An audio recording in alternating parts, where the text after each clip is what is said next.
continue our floating boxes and kind of take it to the next step here. We are going to do a see-through box. Okay, so see-through boxes are pretty important in perspective, and we'll find out why hopefully as we keep going here. But a lot of times, it's not like we're drawing see-through boxes all the time. I'm going to talk while I give you a square here, so you can go ahead and get a square up in this corner where we've got some room. And again, it's not like we draw see-through boxes all the time. But what we do quite often is draw things like tables, or I can't think of anything else. Well, anything where you can see the legs of an object or whatnot. But not just that, I guess. But a lot of times we just need to know where something is in the space, and we need to see where the back is, or have a sense of where the back of it is, so we know when we're putting another object in the wrong space, or if we're encroaching on the space that this object would take up. And we don't want to do that when we're trying to make things look three-dimensional. We want to make everything feel solid. And part of that is just being aware of where all the sides are. Okay, so with that being said, here's our start, where we've got our square. And since it's above us, right, above the horizon line, above the vanishing point, where our viewer's point of view is, we are going to see the bottom of it. We're also going to see the right side of this box because the viewpoint is telling us that our viewer, through this frame that is our paper, is to the right of it, which means we'd see the right side. Okay, so I'm just going to go ahead and connect all these corners. So I'm going to take this point here, line it up with the vanishing point, and take it down towards it. I got a little something under there. Now this corner right here, same vanishing point, right? And this the side is receding in space as it goes, or converging. These lines are converging as it gets further away from us. Let's go ahead and take this corner as well. Okay, there we go. All right, we've got two sides. We got three sides: the front, this side, and the bottom here. So now, for a see-through box, we're going to actually connect that corner as well. So let's go ahead and do that. And this is where we're starting to break away from what we've done so far. We're adding the top corner that we normally would not see because it'd be colored by the solid front and whatever, the rest of the box. But since it's see-through, we are going to do that as well. Okay. Hopefully it doesn't look too visually confusing to you, but I can got all my four corners connected. And the last step here is to end it, okay? Now, this, we'll see how close we are. So a lot of times, because we're connected to the vanishing point and we're using a ruler and, we're eyeballing it, sometimes it gets a little bit off, but hopefully not too much. So I just need to find a distance. Well, let's just start with this side here and see how deep do I want to make this box. And again, normally that would be determined by whatever I'm making. But since I really don't have anything I'm making, I just have to pick a distance. So make a line there. Now this line that I just made is going to determine all the other lines, okay? Remember, this line is perpendicular to the horizon line. So I use the edge of the paper, but I could have used the horizon line to make that line. And now wherever this line touches this top line or this bottom line, we need to go straight across from there to get the rest of the box. So let's go ahead and I'll use the edge of the paper again. I'm going to line it up with the bottom here.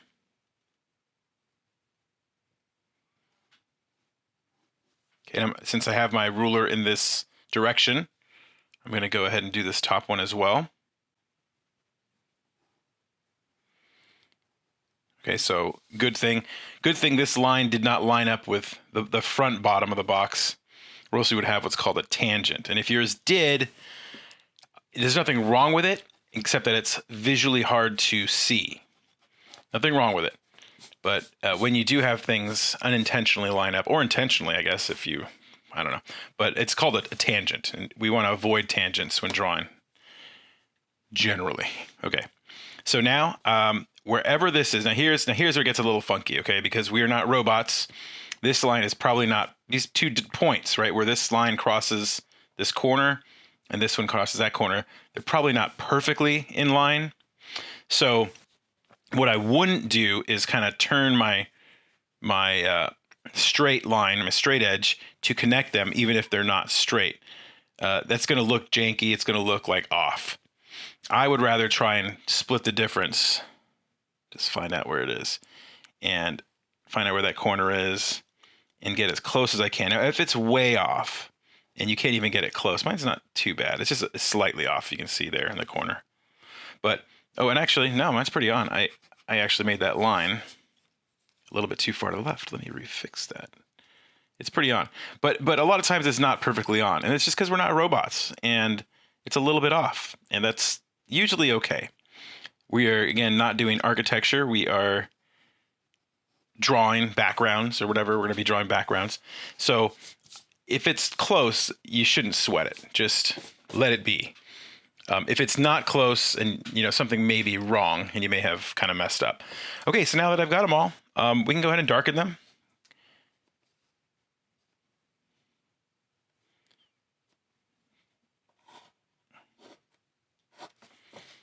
And I'm going to go ahead and do all my lines that are perpendicular to the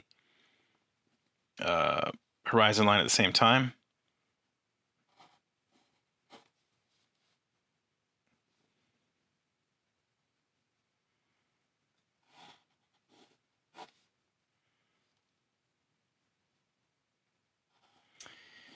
It usually goes a little faster.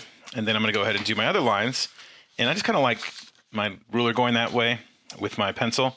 So I'm just going to turn my page,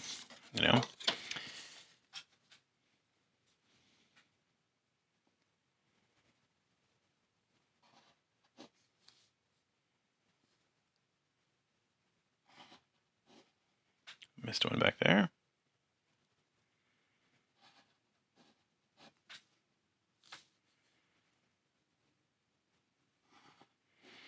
Okay.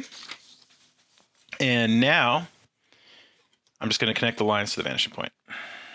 And we've got a see-through box in 1-point perspective. And something I've seen is sometimes for some reason at this step, I see students not bother to use the ruler. And when they did use a ruler on the structure. So to me, that's a little weird. It's like you spend time, getting the first part right, but then your final lines, you don't want to get straight. It makes the whole thing usually look sloppy. And, if you're going to spend the time to use a ruler on the first part, you might as well just use it on the second part as well. Okay, let's draw another see-through box here for practice. And let's just go ahead and put this one down here. So we'll go a little faster on this one.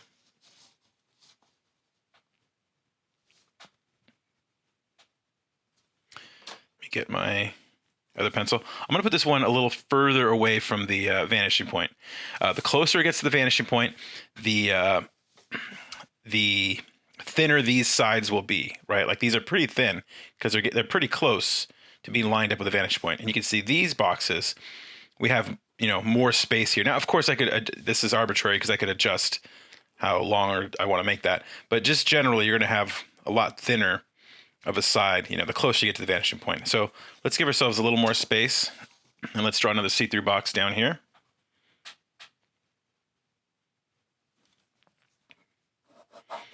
And put it way down in this corner here. Give myself lots of room. Maybe get a little bigger.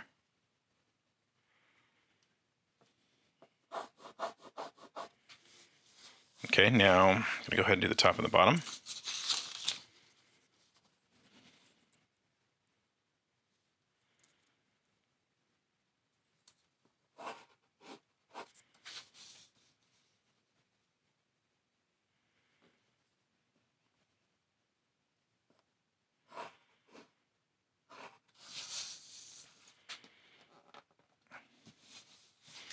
Okay, so now that I've got my box there, it's time to connect it to the vanishing point.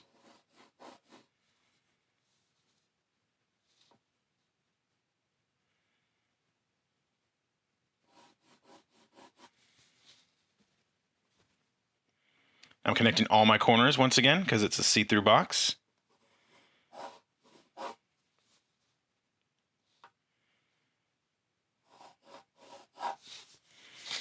Okay, I've got my 4 corners connected to the vanishing points, converging to the vanishing points. I've got the front of my box. Now it's time to get the back of the box. So once again for this, I'm going to start with the side that is facing the viewer, this side right here. I'm not talking about the front, but the not the top or the bottom. Right? I'm just this side and kind of determine how deep I want to make this box go. And I'll go ahead and go here. That's fine. All right. So this line, now every other line is predetermined. If I'm following my rules, I do not have a choice anymore on where the next bunch of lines go. So I need to come straight from this line, right, this point right here. And again, I'm turning my paper so I have an easier time drawing it. I need to go straight across. I'm lining it up with the edge of my paper. And once again, if you can't line it up with the edge of the paper, you can always line it up with the box itself. And normally that's, if you're doing something where you're line it up there, this corner now. If you're doing a canted angle or something like that. But for this, okay, let's see here. Something feels funky. Let's see. Did it get too close? It was pretty close. So that's pretty close to this line right here. But over here it looks further. So let's see how bad. Let's see how off I am. Good example of being off. Okay, so I'm just going to split the difference. I do not want it to be right on that line. And it isn't. It's a little bit to the left, or to the right of it. I do know my right from left most of the time, most days. So, and at this point, it's pretty close. It's like, I'm like a 16th of an inch off or so. So I'm going to kind of split the difference, right? Because, again, this is just sketching and stuff and just drawing. So it's kind of close, kind of a little bit off. But that's, I'd rather not have a tangent. And it's not worth redoing because, honestly, you can mess up by, like, lining yourself up to the vanishing point, like the bottom of the vanishing point or the top of the vanishing point, like just like that. You can see how it can kind of throw it off like a 16th of an inch or so just by the way you line it up. All right, let's go ahead and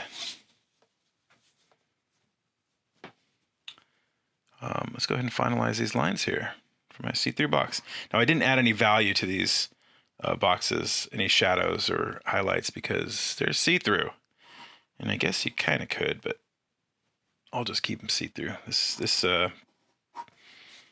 exercise is more about understanding the way to draw that see-through box.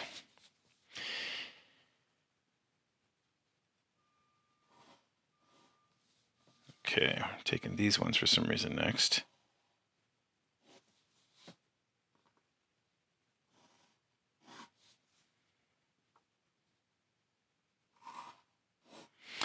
So, really important that you follow your rules, no matter what you think. So always follow those rules when making this kind of structure here, this one-point perspective, and you're kind of getting your basic structure. We don't start breaking the rules till we start adding details and purposefully making things unaligned to our horizon line and vanishing point. And, well, they're always aligned to the horizon line, but well, I guess not. You can turn boxes. But anyways, when we start adding details and breaking things out and maybe we're at a sheet or over this and this becomes a bed, then we're kind of messing with things. But for the basic structure, if it's man-made and they're lined up with each other, they're all going to be going to that same vanishing point. Okay? Well, there we go. We've got a couple see-through boxes. Hopefully that helped. and we'll continue working in one point perspective on the next video, and I'll see you then.